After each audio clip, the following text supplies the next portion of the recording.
We all carry a mental map, drawn from movies, headlines, and cliches. Paris for lovers, Rome for ruins, Tokyo for neon dreams. But the real journey starts when a city rips up that map and shows you its true self. This isn't about bucket lists or perfect photos. It's about getting lost, letting a place change you, and finding stories that never make the brochures. I'm taking you to cities that shattered my expectations and left a mark I can't shake.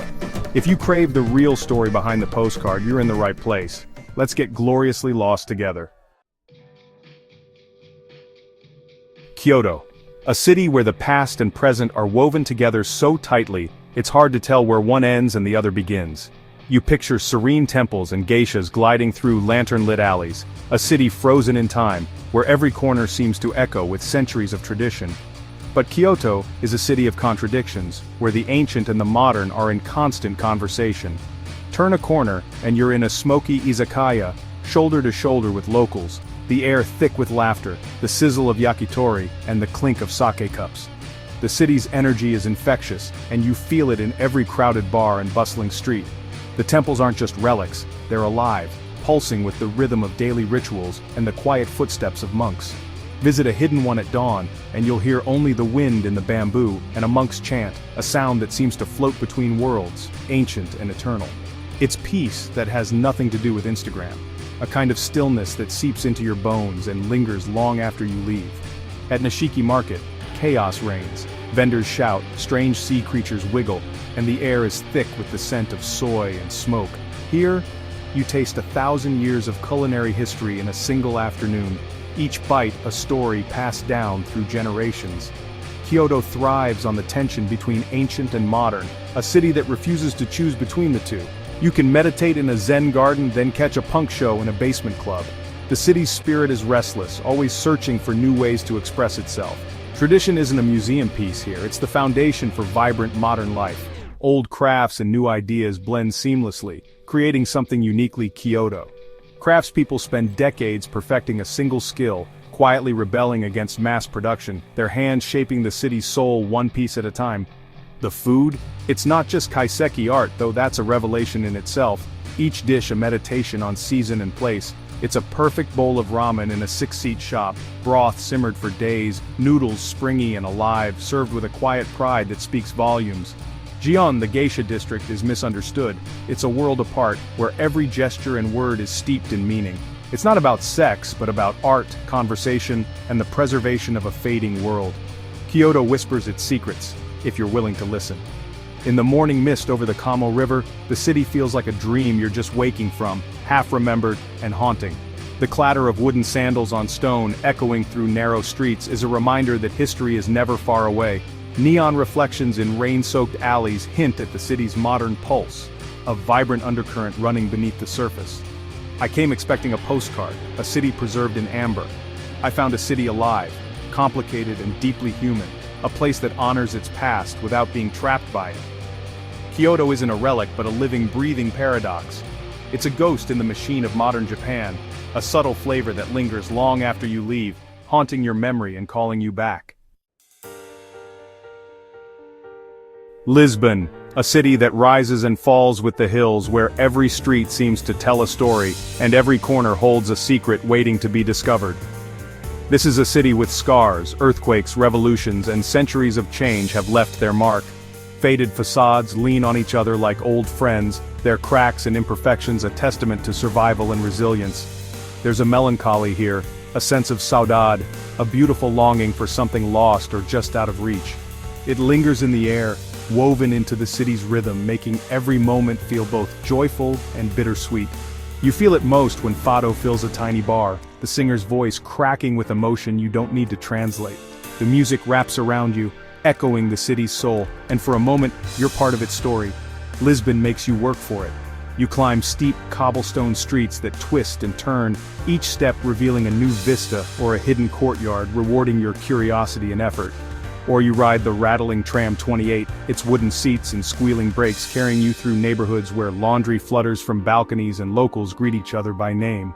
At the top, you're rewarded with sweeping views, terracotta roofs tumbling down to the Tagus River, a bridge stretching to the horizon, and the Atlantic beyond. The Portuguese are explorers at heart, and you can feel that spirit in the city's very bones. Their history is in the food, spices from India, coffee from Brazil, techniques from Africa. Every meal is a journey, a blend of flavors brought home from distant shores. It's rustic, generous, and honest. Meals are shared, stories are told, and there's always room at the table for one more. And then there's the pastel de nata, a flaky, caramelized custard tart that's reason enough to visit Belém. The first bite is warm and sweet, a taste of Lisbon's history and its heart. But Lisbon isn't just nostalgia, it's a city that looks forward, alive with creativity and energy. In the LX factory, artists and chefs reinvent the city's future amid street art and innovation. Old warehouses pulse with new ideas and every wall is a canvas. Barro Alto transforms at night into a street party, bars spill onto the pavement, laughter and music fill the air, and strangers become friends beneath the city lights. The city glows with a golden light, making everything look a little more romantic, a little more magical. Even the ordinary feels extraordinary here. I expected a faded relic, a city lost in time. Instead, I found a city that's vibrant, creative, and alive, embracing its scars and turning melancholy into art, its history into inspiration. Lisbon is a beautiful ache you'll carry with you, a place that feels like coming home even if you've never been. It lingers in your memory, calling you back long after you've left. Istanbul, not just a city, a collision of continents, histories, and faiths.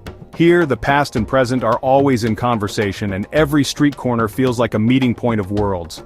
Stand on the Galata Bridge and you see Europe and Asia, fishermen casting lines between worlds. The water beneath you is a living border, a reminder that Istanbul is both a bridge and a boundary, forever connecting and dividing. The call to prayer echoes from 1,000 minarets, washing over the city's rooftops. For a moment, you just listen. The sound is ancient, yet it feels new every time, weaving through the city's daily rhythm. Step into Hagia Sophia, Christian mosaics peek from behind Islamic calligraphy. It's a place where faiths overlap, where the stones themselves seem to whisper stories of emperors, sultans, and worshippers from every era. It's a conversation between empires, a building that's been everything. A church, a mosque, a museum, and now a mosque again. Its walls have seen centuries of change, yet remain timeless. Istanbul isn't a museum, it's alive, pulsing, chaotic.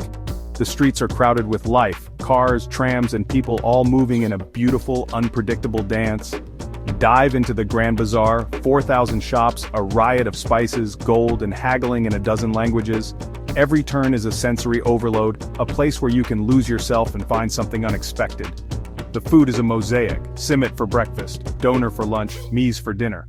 Each meal is a celebration, a blend of flavors that tells the story of centuries of trade and migration. Flavors from the Mediterranean, Middle East, and beyond. Here you taste the world. Olive oil from the Aegean, pomegranates from Anatolia, spices from distant lands, all coming together on one table. The people are the city's heart, proud, passionate, and endlessly hospitable. Their warmth is immediate, their stories as layered as the city itself. You'll be invited for tea, drawn into debates, treated like family. Conversations here are never rushed, they linger just like the taste of strong Turkish tea. Take a ferry across the Bosphorus. Watch the city unfold from the water, its skyline shifting with every wave, reminding you that Istanbul is always in motion. The city shifts. Domes and minarets give way to relaxed neighborhoods, cafes, and baklava so sweet it aches. In these quieter corners you find the city's soul at rest. And the cats, everywhere, lounging on ruins, sleeping in shop windows, cared for by all. They are as much a part of the city as the stones and the sea. They're the city's true owners. Watch them and you'll see Istanbul through their eyes, curious, unhurried, and utterly at home. Istanbul is a study in contrasts. Modern art galleries beside ancient hammams, where tradition and innovation live side by side. Rooftop bars overlooking centuries of history. Here you sip a drink as the sun sets over domes and towers, feeling the weight and wonder of time. I came for history and found a city reinventing itself, never forgetting its roots. Istanbul is always changing, yet always itself, a place where every generation leaves its mark. Istanbul overwhelms you in the best way. It's a city that demands all your senses and rewards you with memories you'll never forget. Reykjavik. You think of Iceland as wild nature, but the city itself is a revelation. It's small, walkable in 20 minutes, but bursting with creativity. Everyone's in a band, a writer, or an artist. The punk rock spirit is alive in street art and tiny music venues. The landscape isn't just a backdrop, it's part of city life. Snow-capped mountains frame minimalist coffee shops, and the air is so clean it stings. Geothermal energy shapes daily life. The hot water smells faintly of sulfur, a reminder you're living on a volcanic island. The public pools are social hubs. People of all ages soak, gossip, and debate politics. It's democracy in a hot tub.